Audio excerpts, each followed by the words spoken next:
Hey, let's head to the kiln room. Our kiln is located far away from the art room in this little hallway in between the kindergarten and first grade classrooms. After you create with clay, before it can go into the kiln, it has to dry completely.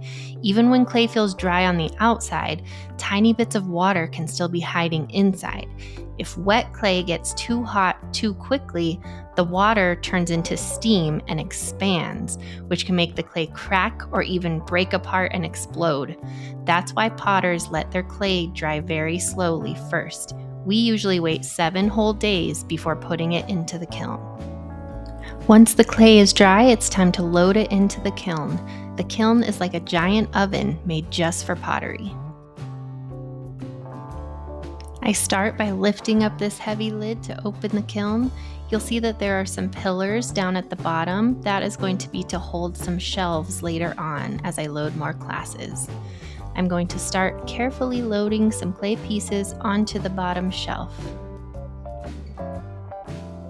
These are from our free choice clay project at the end of the year. Now that one class is loaded, I'm going to carefully add shelves on top of those pillars so that I can start to load another class. And I'm going to place more pillars so that I will be able to put shelves on top of those.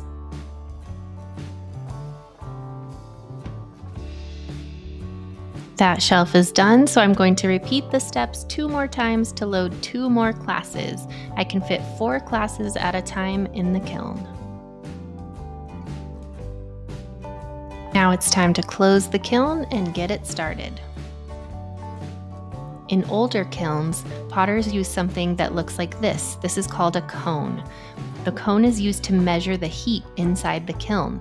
When the kiln reaches the correct temperature, the cone would bend, and that would cause the kiln to turn off. Our kiln is digital, so it doesn't use actual cones anymore. Instead, we program it so that it will reach the correct temperature just as it would if it had a cone. Here I'm programming ours for a cone 05 at medium speed. The kiln heats up slowly and carefully so the clay can change from soft, breakable mud into hard, strong ceramic. The heat causes tiny particles in the clay to stick tightly together, making the pottery durable.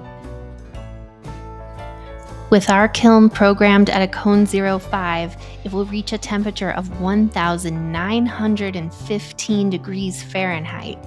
All of that hot air from the kiln will travel up this vent all the way up, out through the ceiling. The clay will need to cool for about 24 hours at least before it can be taken out of the kiln, but then it's ready for paint or glaze. Have fun!